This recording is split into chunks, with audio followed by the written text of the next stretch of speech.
ചിരിച്ചാ പിന്നെ ചിരി നിർത്താൻ പറ്റൂല. കടിക്കണ്ടട കുട്ടാ, എന്നെ ലിഫ്റ്റിക്ക് കൊള്ളാമോട കുട്ടാ, കടിക്കൽ നീ മുള്ളും കല്ലുകൂടെ. ഇവരെ ഞാൻ എവിടെയോ എന്റെ തോന്നലാവാം, എന്നാലും അതല്ലല്ലോ, എവിടെയോ വച്ച കണ്ട പരിചയമുണ്ട്.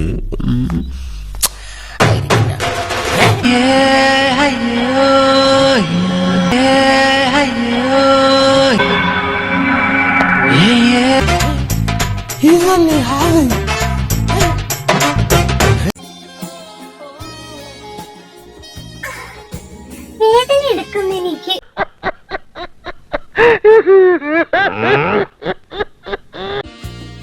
എന്റെ മറുക കണ്ടോടാ കുട്ടാ? അത് രണ്ടെണ്ണല്ല, അത് മറുക, ഇത് കണ്ടോടാ. സുനി, ഞാൻ ആക്ഷൻ പറയുമ്പോ ചെയ്തു തുടങ്ങണം. ആക്ഷൻ. കുറച്ചുകൂടെ കുറച്ചുകൂടെ കുറച്ചുകൂടെ കുറച്ചുകൂടെ കുറച്ചുകൂടെ കുറച്ചുകൂടെ.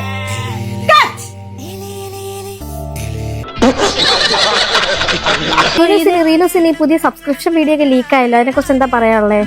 ശരിക്കും എന്റെ സബ്സ്ക്രിപ്ഷൻ പേജിനകത്ത് കേറി അതിനകത്ത് കേറി എല്ലാം കണ്ട് ഈശ്വര, ഇവിടെ ആരില്ലല്ലോ ഇതൊന്ന് പറഞ്ഞു ചിരിക്കാനായിട്ട്. ആസ്വദിച്ച് എല്ലാം ചെയ്തിട്ട് അതെടുത്തങ്ങ് പബ്ലിക്കാക്കി. എടാ തനിക്കൊക്കെ നാണമുണ്ടോ? സാരില്ലടാ, നീ എവിടെ പരിപാടി അവതരിപ്പിച്ചാലും ഇത് തന്നെയാണല്ലോ നിന്റെ വിധി.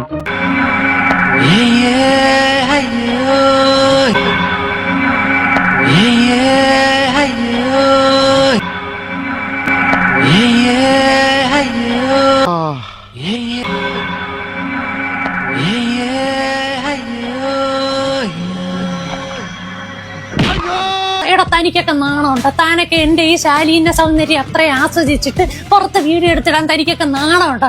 കുത്തി പറയുന്ന പോലെ എനിക്ക് ഫീൽ ചെയ്യുന്നുണ്ട് കേട്ടോ. കുത്തിയില്ലല്ലോ, കുത്താൻ പോണല്ലേ ഉള്ളൂ. പുതിയ റിലേഷൻഷിപ്പ് ആയെന്നായിട്ടു. റിലേഷൻഷിപ്പ് ഒക്കെ ആയി. ഒരു 1 ഇയറിനകത്ത് ഞങ്ങളുടെ കല്യാണം കഴിയും. അപ്പൊ പേര് മാറ്റുമായിരിക്കുമല്ലേ ചേട്ടന്റെ? പേര് അവന്റെ പേര് നല്ല പേരാണെങ്കിൽ മാത്രമേ മാറ്റുള്ളൂ, അല്ലെങ്കിൽ ഈ പേരും വെച്ച് ഞാൻ മാക്സിമം റീച്ച് പറ്റുന്നിടത്തോളം ഞാൻ ചെയ്യും. അല്ല, റിലേഷൻഷിപ്പ് ആയ സ്ഥിതിക്ക് പുതിയ പേരിടുന്നതല്ലേ നല്ലത്. അയ്യോ, അങ്ങനെ ഇടാൻ പറ്റൂല, എല്ലാം എന്റെ സുനിച്ചേട്ടന് വേണ്ടിട്ടല്ലേ. ചേട്ടാ, അപമാനിച്ചേ ഞാൻ പോയിക്കോട്ടെ. അപമാനത്തിന് തന്നെ അപമാനമാണ് നീ. മാറിടം കാണിച്ചു, വയറ് കാണിച്ചു, പൊക്കിള് കാണിച്ചു, വട കാണിച്ച് ജീവിക്കുന്നവരെ സപ്പോർട്ട് ചെയ്യാൻ ഓരോട്ടം. ഞാൻ പറയുന്നത് ഇങ്ങനെ സപ്പോർട്ട് ചെയ്യുന്നവരെല്ലാവരും ഇതേപോലുള്ള വൃത്തികെട്ട ചിന്താഗതികൾ ഉള്ളവർ തന്നെയാണ്. അതൊരു മാറ്റമില്ല. ഇത് എന്നെ ഉദ്ദേശാണ്, എന്നെ തന്നെ ഉദ്ദേശാണ്, എന്നെ മാത്രം ഉദ്ദേശാണ്. ഞാൻ വരട്ടെ. എങ്ങോട്ട്? അല്ല, ഞാൻ പോട്ടെ. സബ്സ്ക്രൈബ് ചെയ്തിട്ടുണ്ട് പൊന്നു മോനെ.